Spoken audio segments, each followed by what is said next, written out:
Welcome to All Shark GDR Show! Cela, c'est une news qui me fait particulièrement plaisir parce que c'est un jeu que j'apprécie fortement. Vous retrouvez justement des parties sur la chaîne, entre autres une petite campagne que j'ai beaucoup appréciée avec Yumekazu, Aki Hellfire et Arch, où on a joué à Monster of the Week. Mais oui, c'est ça, Monster of the Week. Et donc, ça faisait un moment qu'on avait l'info, pour ceux qui sont sur le Discord des studios Dead Crow, donc Monster of the Week. Donc, ils vont sortir deux nouveaux ouvrages pour Monster of the Week, le Codex des mondes et le tome des mystères qui va sortir. Donc, j'ai vu ça pop hier sur Instagram, donc j'ai tout de suite mis mon like et j'ai mis l'info de côté en me disant qu'il faudrait que je vous en parle. Alors, qu'est-ce qu'on va retrouver un petit peu dans tout ça? Il y a beaucoup de choses. Il y a beaucoup de choses qu'on va retrouver finalement, surtout apparemment dans le Codex des mondes, ça va être quelque chose d'assez énorme. 416 pages. 416 pages, c'est quand même pas rien. Avec beaucoup de choses. On va avoir des outils, des règles optionnelles, et la première chose en fait, c'est ce qu'on appelle les livrets d'équipe. Les livrets d'équipe en fait, qui vont être des livrets qui vont permettre d'avoir un QG, véhicule, mais également offrir des thèmes très forts, des arcs narratifs, une manière spécifique d'affronter le surnaturel. Et donc avec, par exemple, des livrets d'équipe, qui vont être présentés. On a les agents en noir. Je pense que vous avez la ref, des agents en noir, Salut Brenbourg, comment vas-tu? On en revient par rapport à l'instant de bail, mais bon. Ah, voilà. J'avoue que le contenu a l'air juste assez énorme, Donc les agents en noir, c'est les Men in Black, c'est... Donc, organisation qui cache l'existence des monstres. Toujours sur la route, donc une équipe itinérante avec une inspiration un peu supernatural. Équipe de crise interdimensionnelle, donc des agents finalement, enfin des chasseurs qui vont passer entre les dimensions pour aller affronter les monstres dans diverses dimensions, tout simplement. Donc ça a l'air assez cool. Ça a l'air assez cool parce que ça va permettre d'exploiter un petit peu tout ça ou autre. Alors non, ce n'est pas l'URSAF, les agents en noir, même si c'est vrai que il y avait un piège. Il y avait un piège. On a également le groupe de surveillance de quartier. Ah oui, voilà, c'est un groupe de surveillance de quartier qui vont être des voisins finalement, qui découvrent que les problèmes proviennent de créatures surnaturelles. Donc, avec possibilité de faire peut-être du Desperate Housewife, sauf que là, finalement, il y a des monstres, il y a des vampires ou ce genre de choses. Ça peut être assez fun. J'avoue que ça peut être très fun. Je je trouve le truc assez barré. Il y a aussi, d'autres choses, comme, garder la frontière, les équipes de nuit, l'élu et l'entourage, voilà. Donc quelque chose, qui va vraiment venir enrichir le jeu, avec, ça, c'est ce qu'ils appellent, donc c'est le livret d'équipe. Et donc chaque livret qui vont être présenté dans le livre Le Codex des mondes, va avoir un mystère d'introduction qui permet, de se lancer un petit peu rapidement dans la partie. Donc ça, je dirais, c'est la première partie qu'on va retrouver dans le Codex des mondes, pardon. Derrière, également, on va avoir des univers qui vont nous être proposés pour jouer à du Monster of the Week, mais un petit peu différemment. Par exemple, on va avoir le siècle gothique qui permet de jouer des chasseurs, dans un 19e siècle un peu surnaturel. Donc, c'est vrai que du coup, ça amène, d'autres mécaniques, hein, avec les livrets qui vont être adaptés. Parce que, fatalement, hein, dans un contexte un peu victorien et tout ça, ça va être, les livrets vont être un petit peu différents. Avec, également, des méchants gothiques, hein, tels que, Dracula ou ce genre de choses, hein, des monstres isolés, mais avec une influence, sociale, politique, hein, sur l'endroit. Des armes aussi différentes, hein, parce que, là, terminé le fusil à pompe, ou le 9 millimètres, hein, mais bienvenue à la canne épée, au pistolet à poudre noire, et ce genre de choses. Et pourquoi pas des délires un petit peu plus steampunk aussi, hein? Faisons-nous plaisir, hein? Je vous lirai un petit peu plus tard, et donc, des éléments narratifs et ainsi de suite, hein. Donc tout ça va permettre, hein, de pouvoir jouer, dans ce siècle gothique. Également l'héritage, donc, les chasseurs héritent, d'un manoir lugubre, voilà, rempli de secrets.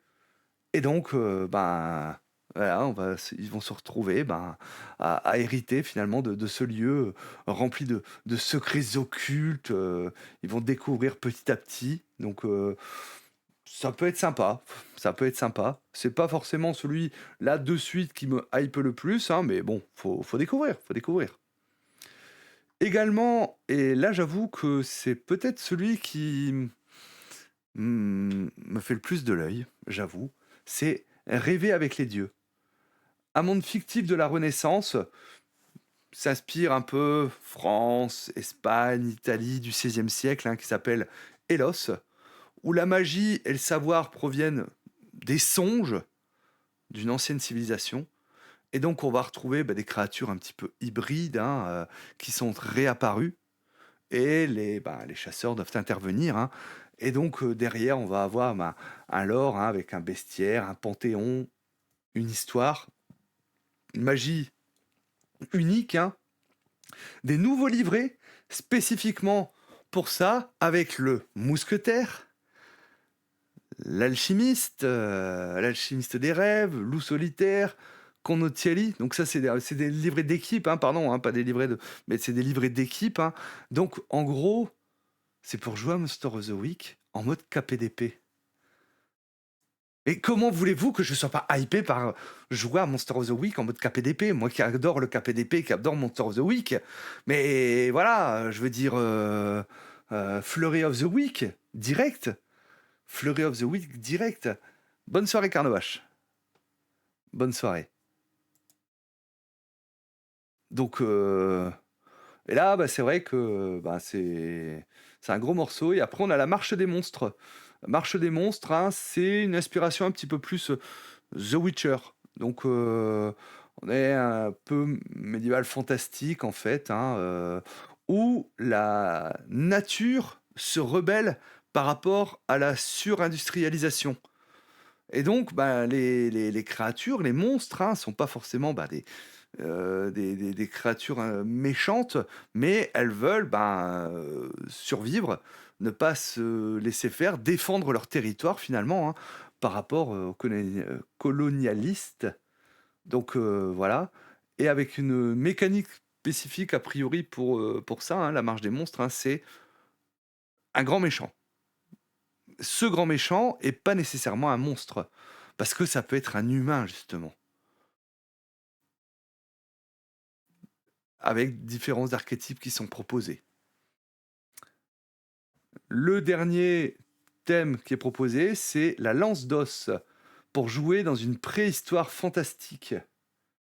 Et donc, là, ça change aussi beaucoup, beaucoup de choses, hein, par rapport à ça. Du Prehistoire of the Week, hein, je sais pas, du Dinosaur of the Week, du Dino of the Week. Donc, ça a l'air. Ah ouais, non, mais voilà, je vous dis, ça va être énorme, ça va être énorme, hein.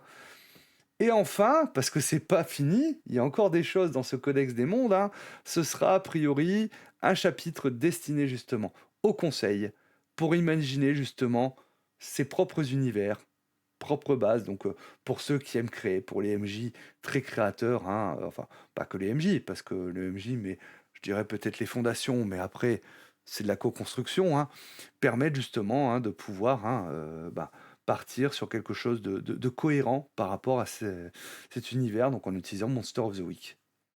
Donc ça fait déjà un sacré morceau quand même, hein, le Codex des mondes. Hein. Euh, déjà, voilà. Déjà un gros truc. Hein. Et derrière, c'est pas tout, parce que derrière, on a encore le tome des mystères. Et donc le tome des mystères, ça va être une bible de scénario. On va retrouver des nouvelles manœuvres bizarres. Ouais, quand on pousse trop loin l'utilisation de la magie, ce genre de choses, qu'est-ce que ça peut donner, justement. Donc voilà, ça... Petite chose un petit peu, justement, amener des scènes surnaturelles un petit peu plus sympas. Des mystères phénoménaux. Là, c'est plus un monstre à traquer, mais une bizarrerie. Des aliens, un artefact maudit, un portail dimensionnel. Hein. Et également 4 nouveaux livrets de chasseurs.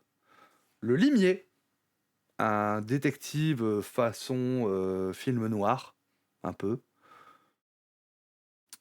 Le sorcier, un peu à la Willow dans Buffy, donc avide de pouvoir interdit, flirte un peu, donc la sorcière rouge aussi, hein, un petit peu comme ça. On a le para-romantique, donc dans une relation impossible avec un être surnaturel, et le chercheur, obsédé justement hein, par l'occulte et plus enquêteur que combattant. Également des conseils pratiques hein, qui permettent d'organiser des parties, d'organiser des parties en convention, des parties en solo, de rédiger son propre grimoire de magie, d'adapter des scénarios qui proviennent peut-être d'autres jeux, et 29 mystères écrits par différents auteurs. Donc qui permettent hein, justement hein, de les prendre, de les remodeler un petit peu et tout ça pour les mettre dans notre propre campagne. Donc c'est assez énorme ce qui va arriver là-dessus. Moi je suis hypé à mort. Je suis hypé. Ce sera sorti directement en boutique. Il n'y aura pas de pledge. Sorti directement en boutique.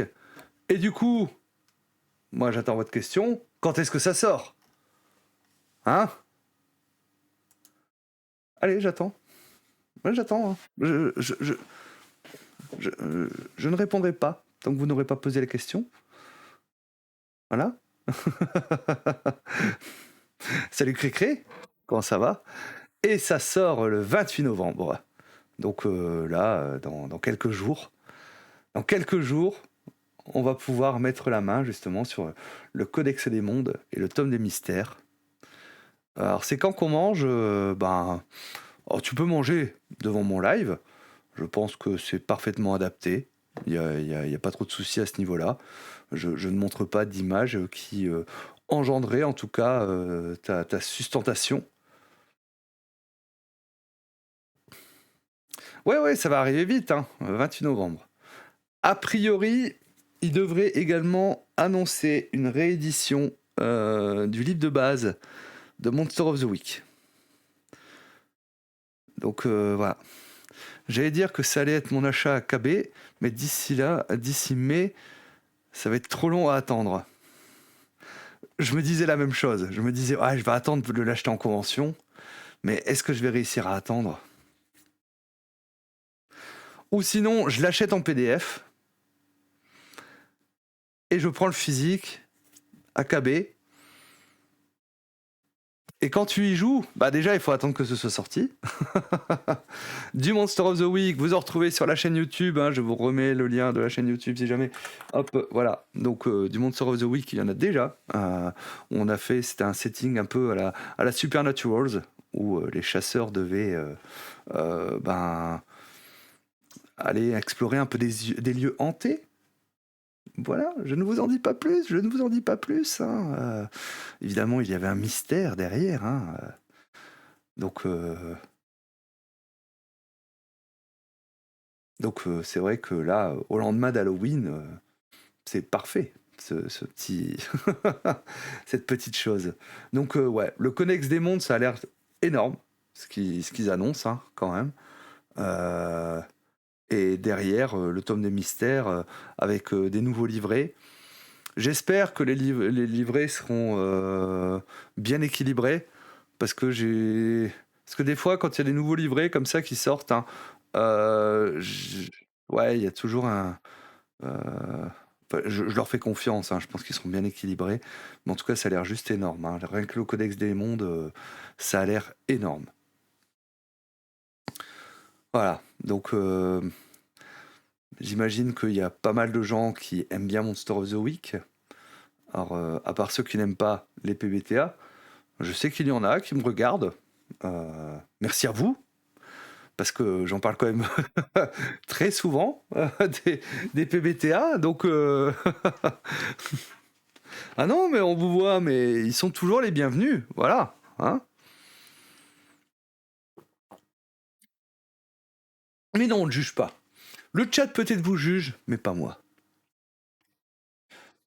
Chacun de vous, voilà, avait une place ici même. Bonsoir, Soul Hunter. Monster of the Week, mon premier JDR. Que de bons souvenirs. Ah ouais, t'as commencé avec Monster of the Week en tant que joueur ou en tant que MJ? Parce que commencer Monster of the Week en tant que MJ, chapeau bas. Parce que moi, ma première partie de Monster of the Week, je me suis cassé les dents dessus. 14 bros en joueur. Ah ouais. En joueur, ouais, je dis pas. Avec un bon MJ, ça passe. Mais ouais, c'est vraiment un super jeu. C'est vraiment un super jeu. Donc voilà, Monster of the Week, c'est du bon, mangez-en. J'avoue qu'il y a plusieurs settings qui m'intéressent. Le setting KPDP, forcément, hein, vous me dites du KPDP avec Monster of the Week, bah, je suis hypé. Mais également celui qui permet de jouer le groupe de surveillance de quartier, ça peut être très fun. Ça peut être très très fun, peut-être en mode justement Stranger Things, en jouant peut-être des ados, je sais pas, hein, ou au contraire en mode Brindlewood Bay, en jouant des mamies. Alors, je regardais un peu parce que j'ai vu que vous aviez dit des choses, hein, dans le chat. Je vais remonter un petit peu. Euh, Madame Gorgone, au bout de la rue, elle a encore mis un horrible nain de jardin de pierre hurlant dans son jardin. Quel mauvais goût! Le groupe de surveillance de quartier pro-Trump qui découvre que ce sont des créatures qui foutent le sbeul et pas les migrants. J'ai vu Jeannette hier par sa fenêtre. Hein. Je suis sûr qu'elle l'évitait en faisant des incantations maléfiques. Elle est possédée par le diable, je vous dis. Changer les époques et les lieux, ça peut donner des trucs cool. Et surtout que là, on n'a pas besoin d'adapter. Ça, l'avantage, c'est que dans le bouquin, bah, vous aurez la facilité justement pour adapter les livrets. Donc c'est ça qui est plutôt cool. Préhistoire, ça me chauffe bien. Ouais, ça a l'air assez cool. Hein. Donc